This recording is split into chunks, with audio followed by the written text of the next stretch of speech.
बच्चों, मुद्रा परिमाण सिद्धांत जो कि हमने पिछले व्याख्यान में इसके बारे में जानकारी ली, इसके बारे में हम एक बार फिर वापस आपको रिपीट करते हुए बताते हैं। यहाँ पर P सामान्य कीमत स्तर है, M मुद्रा की मात्रा है, V वेलोसिटी ऑफ मनी है और M डैश और V डैश साख मुद्रा से संबंध रखते हैं, जो कि वही मान रखते हैं। इस चित्र में ये दो चित्र हैं, चित्र एक ये है, एक चित्र ये है। इसमें हम ये दर्शाने की कोशिश करेंगे, क्या ये बताने का प्रयास करेंगे कि सामान्य कीमत स्तर जब होता है, ये सामान्य कीमत स्तर इस तरीके से जितना होता है,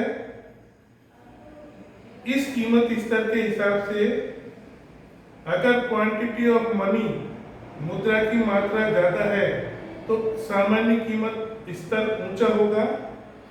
अगर ये घट जाए, मुद्रा की मात्रा कम हो जाए, तो सामान्य कीमत स्तर भी घट जाएगा। इस तरीके से P0 से P1 पे आ जाएगा और P2 पे आ जाएगा। अगर क्वांटिटी ऑफ मनी यानी मुद्रा की मात्रा कम कर दी जाए तो इस तरीके से जो ये इसकी मात्रा घटने पर कीमत स्तर भी घट जाएगा। कहने का अर्थ ये है कि मुद्रा की मात्रा और कीमत स्तर में सीधा और धनात्मक संबंध होता है। अर्थात सामान्य कीमत स्तर जब बढ़ता है तो हम ये मानते हैं या कह सकते हैं कि देश की अर्थव्यवस्था में यह सामान्य कीमत स्तर ये बढ़ेगा। इसी प्रकार हम ये मानते हैं कि जब ये यहां पर हम मुद्रा का मूल्य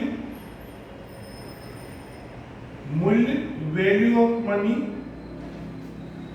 मुद्रा की वैल्यू कब ज्यादा होगी तब मुद्रा की मात्रा कम होगी। इस तरीके से जैसे जैसे मुद्रा का मूल्य गिरता जाएगा वैसे वैसे मुद्रा की मात्रा बढ़ती जाएगी। या ये कह सकते हैं कि हम जैसे जैसे मुद्रा की क्वांटिटी बढ़ती जाएगी मुद्रा का मूल्य घटता जाएगा या गिरता जाएगा। तो वैल्यू ऑफ मनी, मुद्रा के मूल्य और क्वांटिटी ऑफ मनी में ऋणात्मक संबंध होता है। ऋणात्मक संबंध ये दर्शाता है कि अगर मुद्रा का मूल्य अधिक है तो हम ये मान के चलेंगे कि निश्चित रूप से क्वांटिटी ऑफ मनी कम है, और अगर ये अधिक है, क्वांटिटी ऑफ मनी अधिक है, तो हम ये मान के चलेंगे या ये हम कहेंगे कि मुद्रा का मूल्य कम है। इस तरीके से मुद्रा के मूल्य और सामान्य कीमत स्तर, ये प्राइस लेवल है, ये सामान्य कीमत स्तर है, सामान्य कीमत स्तर, सामान्य कीमत स्तर। तो इस तरीके से सामान्य कीमत स्तर पर मुद्रा का मूल्य जिस तरीके से धीरे धीरे ये प्राइस घटती जाएगी, यानी कि मुद्रा का मूल्य कम होता जाएगा, तो क्वांटिटी ऑफ मनी बढ़ती जाएगी। या हम ये कह सकते हैं कि क्वांटिटी ऑफ मनी, मुद्रा की मात्रा कम होने पर मुद्रा का मूल्य ज्यादा होता है, और इसके विपरीत अगर मुद्रा की मात्रा अधिक है तो मुद्रा का मूल्य भी कम होगा।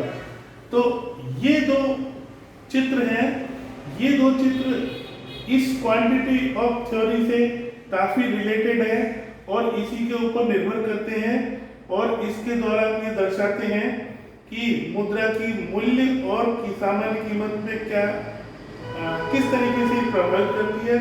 और फिशर का जो ये सिद्धांत है, मुद्रा परिमाण सिद्धांत है, वो इसकी मुख्य भूमिका इन दोनों की होती है, यानी कि इसका सीधा संबंध इसके होता है मुद्रा का मूल्य से और मुद्रा की कीमत स्तर से और क्वांटिटी ऑफ मनी से।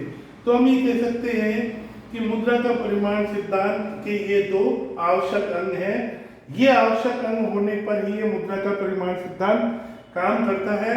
अब इसके पश्चात हम इस सिद्धांत की जब कैम्ब्रिज अर्थशास्त्रियों ने इसकी आलोचना की तो उन्होंने फिर अपना अलग से सिद्धांत दिया, जिसकी चर्चा हम अगले व्याख्यान में करेंगे। That's all.